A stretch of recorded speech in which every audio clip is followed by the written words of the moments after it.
11. A New Way, September 30th, 1986. Well, we need an answer on this one. I mean, we have tried every other means we can think of to destroy Loki's Spear of Chaos, and there doesn't seem to be anything else. Does the Spear of Destiny exist? And can we find it?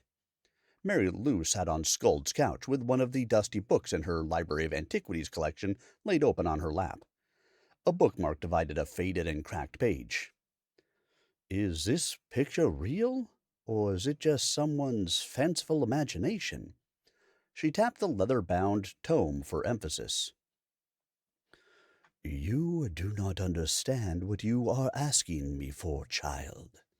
Skuld's intense gray gaze bored through the teen. She inclined her head in assent. The human race is not ready for this information. The Spear of Destiny is one of the greatest artifacts known to your human species. Once the world recognizes it, it will become the focus of much controversy and bloodshed. So, it's real, Mary Lou observed. It says that anyone who carries the spear will be victorious in battle. Skuld smiled slightly and shook her head. It is not that easy.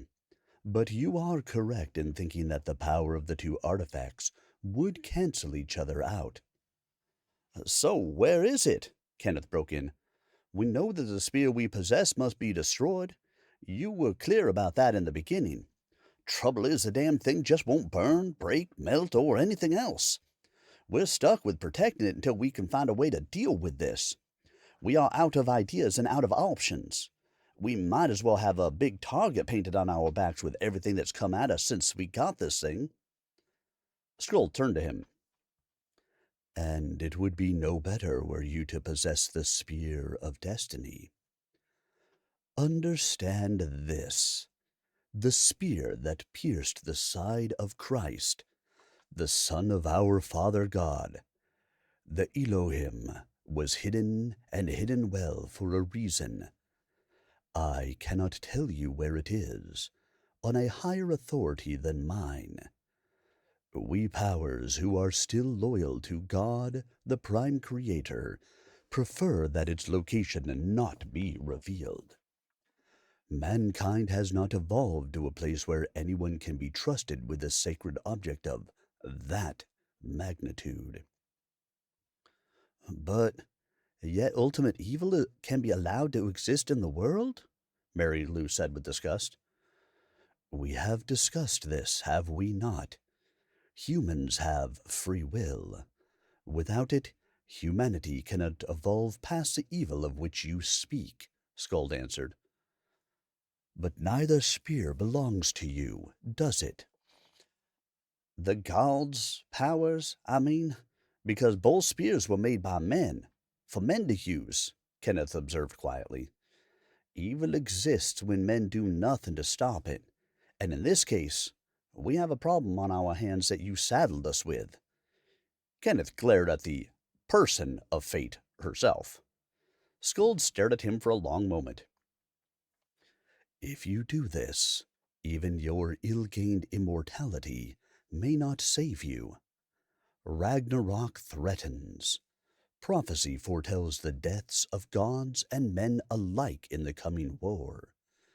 The spear that you already possess can unleash this chaos. Then please help us, Mary Lou said. Please. Again, I cannot tell you where the Spear of Destiny is, Skuld sighed. That is a level of interference in the affairs of the development of a younger race that I am simply not allowed. She shook her head. You would have to go find it yourselves. But where? Mary Lou began. Skuld held up her hand to stop Mary Lou in mid-sentence. Skuld smiled at the girl. Where would you look? All I can say is you will never find it by digging or searching. You have to go directly to where it is, and you must have God's authority. By that I mean God the Father, not any of the lesser powers, angels, or elementals representing either good or evil. It is not here. What do you mean, not here? Exactly, Mary Lou asked. Not on this world, Kenneth guessed. Then we are screwed. Skull turned her intense gaze on him once again. Not necessarily. There is a way that the two of you could accomplish retrieving the Spear of Destiny where no one else can. But I warn you, it would be dangerous even to you, and more dangerous for her. Then I should just go by myself, Kenneth declared. You cannot, Skuld told him firmly. You would never reach it without her help, and it would have to be returned and hidden from the sight of those who would abuse the privilege of carrying it, should they get their hands on it. I should also warn you, armies have risen and fallen, and the course of your history changed on my very loom when sunlight and air touched the Spear of Destiny. Kenneth immediately understood the implication of what she said. Your loom doesn't create fate. It records it like a history book. Or reflects reality. Exactly so, she nodded. The one who carries the Spear of Destiny also carries the authority of the greater divine in their hands, Skuld continued. Only someone with pure intent would be able to find or reach it to take it from where it lies. It is not for the self-righteous or cruel, although it can be misused in that manner. But good intent doesn't protect the person who possesses it from having it taken away by anyone who can. It is a beacon and a magnet for trouble. Once you had it, you would likely have to fight to keep it in order to return it safely. I thought it guaranteed its wield of victory. Mary Lou was puzzled. Yes, it does, Skuld said. It's a bit of a paradox. It's not impossible to take, which is why it disappeared from public sight long ago. It has to be done indirectly, and not as it is held in authority in battle. The Spear of Destiny cannot be stolen by force from the hand that wields it, like the Spear of Chaos can be. So, what do we do? Mary Lou asked. We want it not to lead an army with, but to stop a world war before it starts. We have to do something. We can't carry Loki's Spear of Chaos forever. Which is the one reason you may be successful, Skuld said. She nodded at the girl before her. But consider that the presence of the Spear of Destiny itself would be enough to start a worldwide war as well. She looked at them both. And once you had it in your own hands, you will have to examine your hearts yet again, for that will be the true test. Skuld smiled at them both fondly. You both have a long way to go before you even understand your hearts. That's not an answer, Kenneth observed. Whatever else Kenneth was going to say was interrupted by snarling outside. Echoing loudly, a sudden peal of thunder shook the walls and floor. It made the mortals jump. The snarling outside stopped. It looks like the storm dragon took care of a stalking spirit, Skuld observed quietly. She stopped and thought, then sighed heavily. Come, let us go to the barn, and we can continue this conversation there. On their way to the barn where Bloodwine and Icewing waited, Skuld continued. Things are getting real, she said. With Ragnarok on the horizon, I must move. I cannot stay here. She opened the door to the barn, and they were met with the smell of fresh hay and leather. Mary Lou inhaled the odors in delight. Skuld's barn always smelled clean and well kept, with detectable fine pine, leather, and the sweetness of molasses in the air. The girl plopped down on a hay bale across from the stalls and admired the beauty of the white, gray, and chestnut stallions. Their heads hung over the chains casually placed across their stall doors. chains that served as more of a suggestion than a real barrier for either horse. She relaxed while Kenneth followed Skuld into the tack room. They returned carrying brushes. One of the modern contrivances that Bloodwine and Icewing are particularly fond of. Skuld smiled. She handed one to Mary Lou. Bloodwine likes a good scratch over his withers, she told her, and brought the horse out into the aisle. Kenneth, you can bring Icewing out and tie him over there at the other ring, she told him. While we are here, we maintain the fiction that they are normal horses. Kenneth raised one eyebrow. Normal? He asked. I would say most people would notice the wings on this one. That's not exactly normal.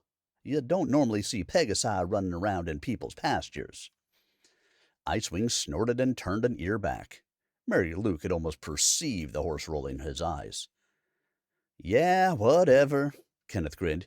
You're a freak of nature. Icewing's eyes were already half closing, and his upper lip wiggled with pleasure as Kenneth began using the brush to good effect along his back. Besides, real horses don't like vampires. I think the apple cursed me. I only want my meat rare these days, and that god-awful spear nearly had me tear into the professor. All a matter of perspective, Skuld answered cheerily. Normal is a way of seeing what's truly there rather than what you are told to see. You know that. You are more observant than most, she said. Except you are not a vampire. Skuld continued. You have the gift of immortality. That's because you ate an apple from Yggdrasil. However, that didn't curse you. It is the evil taint you are guarding that has caused your current difficulties. Ulfr and Loki are bloodthirsty. What do you think might happen with constant contact with the most cursed object to be created in the last 5,000 years? Skuld pointed out. This is a question of how resistant you are to the constant whispers to kill or release the chaos and destruction of the darker parts of yourself. If you had not eaten the apple, you might have fallen completely by now and become one of the demoni. As it is, your mind is still your own. It also cannot take you over completely without your consent, nor can it without your soul's prior bonds and connections being released. Those for whom you mutually care about have a larger claim on your heart than evil ever will. I see, Kenneth said. Put that way, it makes more sense. What about Mary Lou, Brian, and the rest of them? What about John's little problem? That's just wrong on so many levels. They have contact with the Spear of Chaos, too, and they didn't eat any of that apple. Skuld shrugged and looked at Kenneth as she brushed Bloodwine's tail. They are different people, and as you have already seen, it has affected all of you differently. Mary Lou's gift for weatherworking has gone haywire with the proximity of the spear. Typically, she is less affected by its whispers in her mind due to her nature. But demoni see her inner light and want to destroy that. This has been so for thousands of years. What do you mean? Mary Lou broke in. Is that why the demon grabbed me at the hotel, rather than going after Kenneth? I thought he tried to get me for a hostage because I'm not as big, strong, or good at fighting as Ken, John, or Brian. Again, it is a matter of perspective, and you are looking at it as a human. If you were facing a man, perhaps that would have been the case. But you were not. You were facing sentience and absolute evil. He went for you first because you were the greatest threat to him, and he wished to neutralize the strongest enemy first.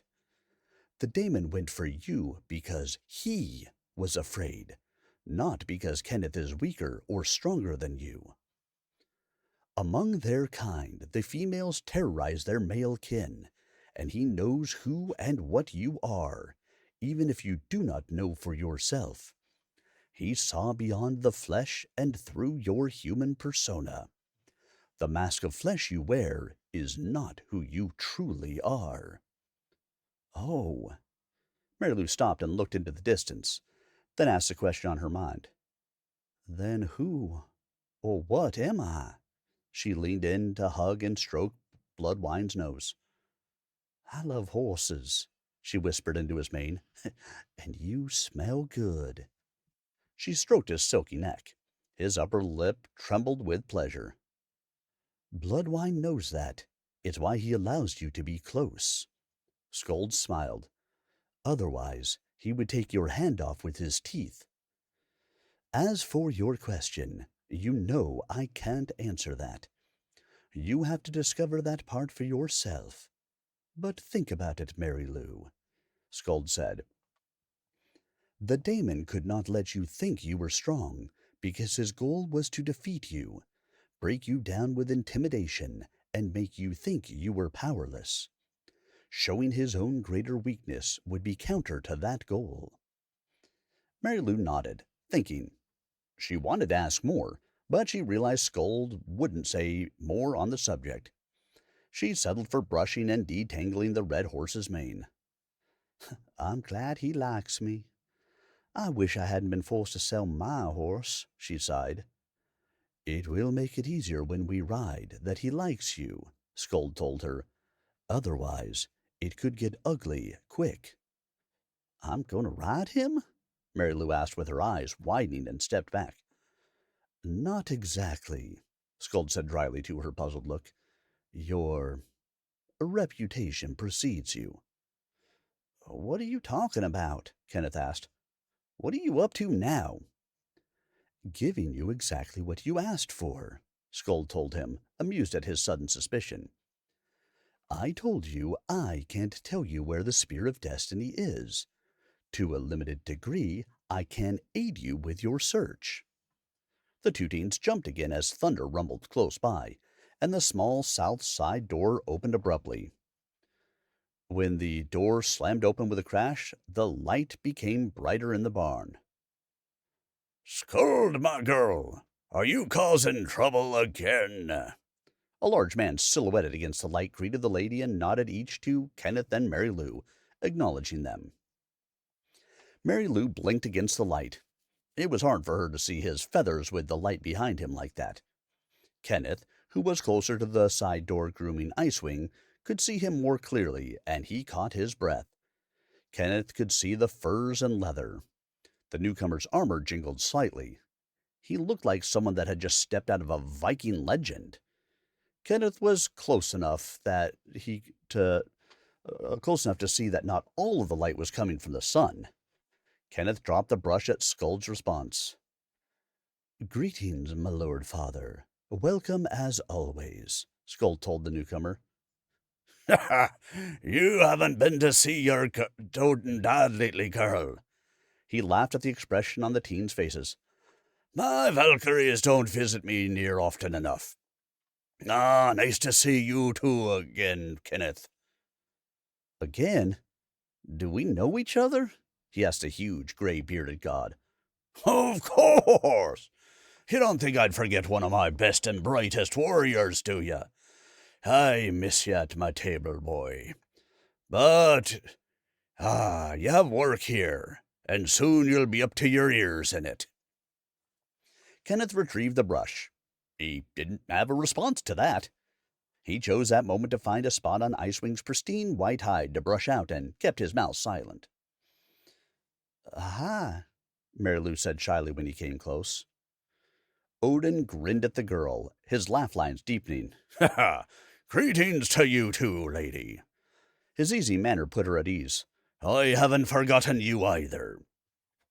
You have my thanks for your efforts on behalf of all Valhalla. When you get that thrice-damned spear taken care of, we will be more at ease, and my warriors will put a stop to all the nonsense. Hey! Odin slapped his fist to his chest and looked fierce. I am trying, Mary Lou said. Odin just winked at her in response. He suddenly reminded her of everybody's grandfather. Or maybe Santa. She tried to stifle a giggle at the thought. His laugh at the direction her mind was going wasn't quite the ho ho she imagined, but it was close enough. He winked at her again. Here you go, Curl. Lighten up a bit. She couldn't help giggling louder. Odin turned to Skuld and spoke more seriously. The omens all point to the movement of the Dark Ones. They are preparing. We will need to ride 3 nights hence. The half moon will give us the proper energies to make it easiest for the mortals to pierce the veil. Skuld nodded. We will need everything perfectly balanced for the hunt. But you knew that, and you didn't come all that way to tell me this either. The dogs are ready, but I wanted to see how our mortal friends are faring, and check my horse before we go, Odin said. Kenneth laughed and shook his head. This conversation was all formality. You wouldn't be here except you already planned for this. Correct, Odin said. It's not only a formality, but also had to ask. And you have to face what lies ahead with informed consent. Bloodwine shoved his face hard into Odin's chest. The Norse ancestral power ran his hands over Bloodwine. In response, the horse's red hide shone with a light Mary Lou hadn't seen before. She backed away with the brush in hand, sat back down on the bale of hay, and tucked her knees under her chin with arms around her legs. Mary Lou admired the beautiful horse and wistfully wished she could ride him. But, she realized, the immortal Bloodwine wasn't for the likes of her. Odin turned to look at Mary Lou, perusing her thoughtfully as he scratched Bloodwine's withers. There's a strength here that is unseen, and it must be allowed to flourish in its right time, Odin told Skuld. Now it was his turn to be serious. Fate is not enough, daughter. Choices make fate, and there is much testing necessary before they know themselves. They will be pushed to their limits and beyond, and are not ready to face what comes. Yet they must. Mary Lou wondered if they shouldn't discuss destroying the Spear of Chaos or fetch the Spear of Destiny. She started to speak up, but Skuld forestalled her with a raised hand. Shh, not now. All will become clear. Skuld hesitated. If you are determined, and you both choose of your own free will, you must come 3 days from now about the same time as your arrival today. Perhaps you will prove yourselves worthy to carry the Spear of Destiny, if only for a short time.